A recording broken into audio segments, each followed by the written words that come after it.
Hello, good morning, नमस्कार दोस्तों। आशा करता हूं आप लोग कुशल मंगल होंगे। स्वागत है आपका। हेलो। हेलो, गुड मॉर्निंग, नमस्कार दोस्तों। स्वागत है आपका अपने चैनल निश्चय क्लासेस पे। आशा करता हूं आप लोग कुशल मंगल होंगे। तो आइए आज के 22 जुलाई के करंट अफेयर्स देखते हैं कि 10 मोस्ट इंपोर्टेंट क्वेश्चन कौन से हैं। पहला प्रश्न के साथ शुरुआत करते हैं। पहला प्रश्न है, हाल ही में समाचारों में देखा गया एमवी सागर परिवर्तन क्या है? ये डीप ओशन मिशन है, गहरे समुद्री का मिशन है, या दुनिया की पहली इलेक्ट्रिक फेरी है, या सी वर्ल्ड्स फर्स्ट कमर्शियल पैसेंजर फेरी है जो कि पूरी तरह संचालित किससे, हाइड्रोजन से, या फिर the world's first largest cargo है कि दुनिया का सबसे बड़ा मालवाहक जहाज है। तो ध्यान रखिए, इसका सही उत्तर है सी। ठीक है, कि ये दुनिया की पहली कमर्शियल पैसेंजर फेरी है जो कि पूरी तरह संचालित है हाइड्रोजन से। ठीक है, इसी के साथ इसके इंपॉर्टेंट पॉइंट अगर बात करें तो एमबी सागर परिवर्तन जो कि 100% हाइड्रोजन इंजन द्वारा संचालित है, दुनिया की पहली वाणिज्य नौका कहां पर है? तो सैन फ्रांसिस्को यूएसए में लॉन्च किया गया है। कहां पे? San Francisco USA. वहीं स्विस मैरीटाइम के लिए ऑल अमेरिकन मेरीन शिपयार्ड द्वारा इसको निर्मित किया गया है और इकेंट कार्थर द्वारा इसे डिजाइन किया गया। प्रश्न आ सकता है, इसे डिजाइन किसने किया गया है? कंफ्यूज मत होना। इकेंट कार्थर। अगर बात किया जाए तो इसको निर्माण किसने किया है? तो ऑल अमेरिकन मेरीन शिपयार्ड ने। यह 75 यात्रियों को लेकर 16 घंटे तक संचालित हुआ है। मतलब एक बार 75 घंटे तक ये संचालित हुआ। 75 यात्रियों को लेकर 16 घंटे तक लगातार ये चला है। अच्छा, एक बार इसको जब इसका टैंक फुल हो जाता है ना, पूरा टैंक जो उसका फुल हो जाता है, तो 300 समुद्री मील की दूरी तय कर सकता है, जिसे बोलते हैं नॉटिकल माइल। ठीक है, नॉट बोलते हैं ना कि जो दूरी होती है नॉट में नापी जाती है समुद्र में। तो इतनी दूरी चल सकता है जो कि अपने आप में काबिल तारीफ है। आइए अगला प्रश्न देखते हैं। अगला प्रश्न है कि आपातकालीन क्रेडिट लाइन गारंटी योजना ECLGS हाल ही में खबरों में देखी गई किस मंत्रालय के परिचालन डोमेन के अंतर्गत है? A Ministry of Finance, B Ministry of Rural Development, C Ministry of Urban Development, या डी मिनिस्ट्री ऑफ डिफेंस।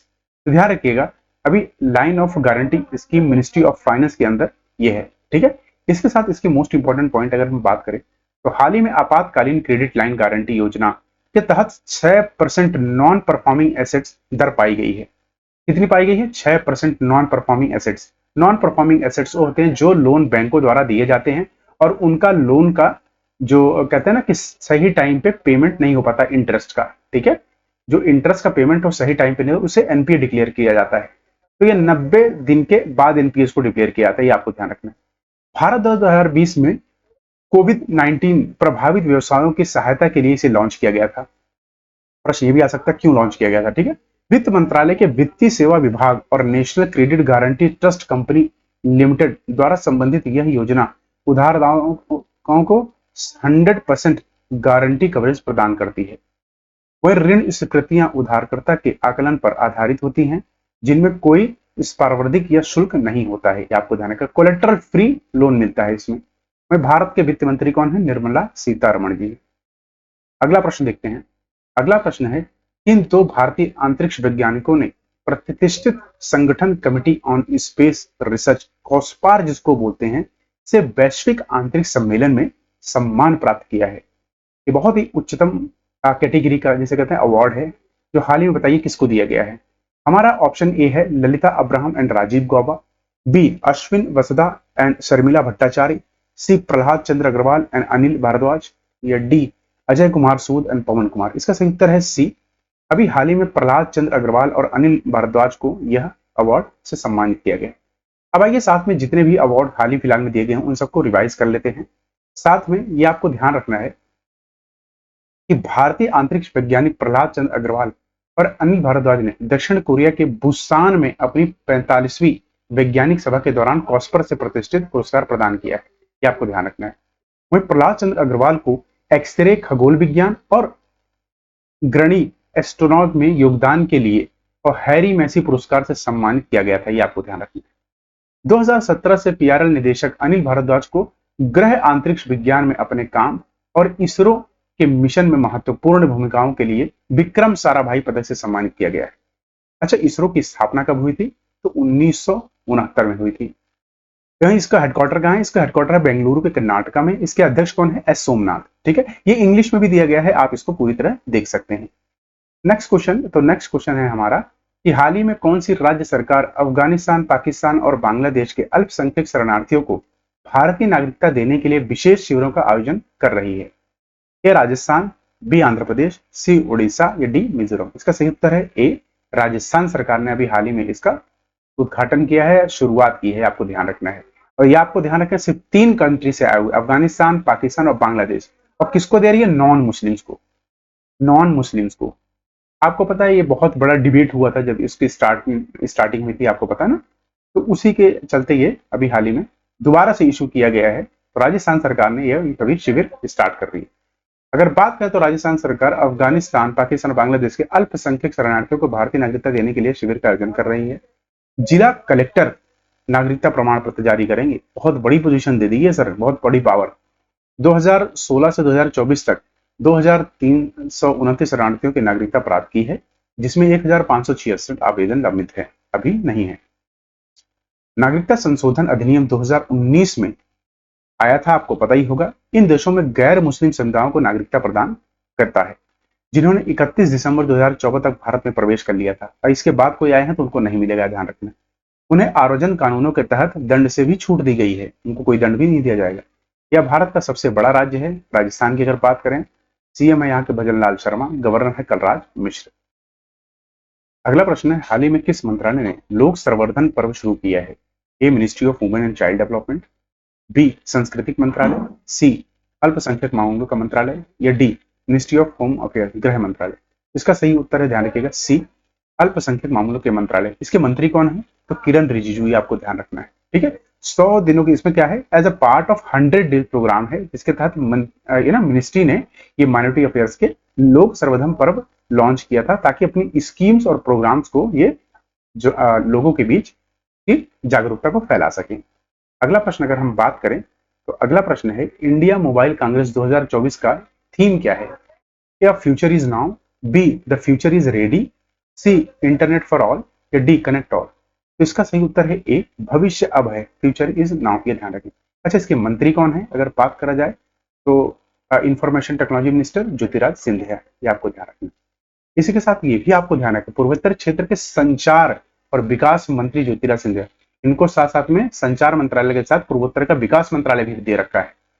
तो पंजीकरण के लिए एक अधिवित्त interconnective app Indian Mobile Congress 2024 application और वेबसाइट लॉन्च की है। ठीक है, आए दिन आप देखते होंगे जो नॉर्थ ईस्ट के लोग हैं उनको कैसे भारत में ऐसे ट्रीट किया जाता है जैसे वो नॉर्थ ईस्ट के नहीं, चाइना के लोग हों। तो ये चीज बहुत गलत है, इसको हम लोगों को नहीं करना चाहिए। एशिया की प्रमुख डिजिटल प्रौद्योगिकी प्रदर्शनी इंडिया मोबाइल कांग्रेस का 8वां संस्करण था ये। दूरसंचार विभाग टीओटी और cellular operate association of India COAI द्वारा यह आयोजित किया गया, जो इस वर्ष नई दिल्ली में प्रगति मैदान में 15 अक्टूबर को आयोजित किया जाएगा, ये आपको ध्यान रखना है। अगला प्रश्न देखते हैं। अगला प्रश्न है, महिला क्रिकेट एशिया कप 2024 की मेजबानी कौन सा देश करेगा?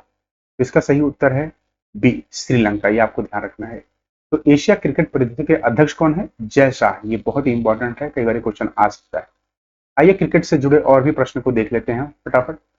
तो आईसीसी 19 विश्व कप 2024 की मेजबानी ऑस्ट्रेलिया, आप मेजबानी किसने की थी ये आप मुझे कमेंट बॉक्स में बताइए। इसमें जीता कौन था? ऑस्ट्रेलिया जीता था, भारत हारा। आईसीसी टी20 महिला विश्व कप 2024 की मेजबानी बांग्लादेश करेगा, अक्टूबर में होगा ये। आईसीसी टी20 पुरुष विश्व कप की मेजबानी आपको पता है यूएसए और वेस्ट इंडीज ने की थी, भारत ने जिसमें फाइनल में दक्षिण अफ्रीका को 7 रन से हराया था। आईसीसी एक दिवसीय अंतरराष्ट्रीय 2023 आपको पता ऑस्ट्रेलिया जीता था, अभी तक 6 बार जीत चुका है और हारा था भारत। आईसीसी एक दिवसीय अंतरराष्ट्रीय 2027 में आयोजित किया जाएगा, इसकी मेजबानी करेंगे दक्षिण अफ्रीका, जिम्बाब्वे और नामीबिया। महिला प्रीमियर लीग 2024 आपको पता है आरसीबी ने जीता था, जिसकी कैप्टन थी स्मृति मंदाना, हराया था दिल्ली कैपिटल्स को। इंडियन प्रीमियर लीग 2024 कौन जीता था? कोलकाता नाइट राइडर्स, हारा था सनराइजर्स हैदराबाद। रणजी ट्रॉफी 2024 मुंबई जीती थी और विदर्भा इसमें हारी थी, आपको ध्यान रखना। अगला प्रश्न है, नवीनतम फीफा रैंकिंग में भारत की क्या रैंक है? अच्छा क्वेश्चन है, इसको आप इंपॉर्टेंट बांध कर लीजिए कि क्वेश्चन आ जाता है कई बार। ए 100, बी 112, सी 124 या डी 95। तो इस साल भारत की रैंक है 124, बहुत ही निचले स्थल पे आ गया है भारत, ये आपको ध्यान रखना है। वहीं अगर बात करें तो अर्जेंटीना जो मौजूद विश्व चैंपियन है, फीफा वर्ल्ड कप जीता था और अभी हाल ही में कोपा अमेरिका भी जीता है, ये रैंक 1 पे है, ठीक है अगर पूछा जाए। रैंक 2 फ्रांस की है जिसको अर्जेंटीना ने हराया था फाइनल में फीफा के वर्ल्ड कप में। रैंक 3 स्पेन की है। अच्छा, फीफा के अध्यक्ष हैं जियोवानी वेंसलोस, ठीक है, इन्फेंटिनो, जहां इन्फेंटिनो हो वहीं समझ जाना। फीफा का अगर हम बात करें स्थान या मुख्यालय तो ज्यूरिख स्विट्जरलैंड में है। फीफा की स्थापना हुई थी 21 मई 1904। अगला प्रश्न है, यूरोपीय संघ आयोग के अध्यक्ष के रूप में किसे फिर से चुना गया है? जॉर्जिया मेलोनी, बास एकॉट, सी रोबर्टा मेट्सोला या डी वॉन डेर लिन? इसका सही उत्तर है डी वॉन डेर लिन। ये आपको ध्यान रखना है, प्लीज इसको नोट कर लें, मोस्ट इंपॉर्टेंट क्वेश्चन है। आइए इससे जुड़े सारे मोस्ट इंपॉर्टेंट पॉइंट्स को देख लेते हैं। तो वॉन डेर लेन जो ब्रेग्जिट में इन्होंने ध्यान रखे कि अपना एक बहुत बड़ा योगदान दिया था जब ब्रेग्जिट हो रहा था ना, उसमें एग्जिट होने के लिए। साथ में कोविड 19 महामारी को इन्होंने, और साथ में यूक्रेन पर रूस में हमला ना, इन सभी चीजों को यूरोपीय संघ का नेतृत्व इन्होंने किया था। साथ में 2050 तक यूरोपीय संघ के जलवायु तटस्थ बनाने के लिए ग्रीन डील को भी इन्होंने साइन किया था, जो कि अपने आप में काबिल तारीफ है, क्योंकि इससे पहले ईयू इसमें पार्टिसिपेट नहीं करने वाला था। साथ में ईयू की बात करें तो कितने सदस्य? 27 देश इसके सदस्य हैं। 1993 में इसका फॉर्मेशन हुआ था। इन देशों में से 19 तो यूरो का उपयोग करते हैं, जो कि उनकी कॉमन करेंसी है।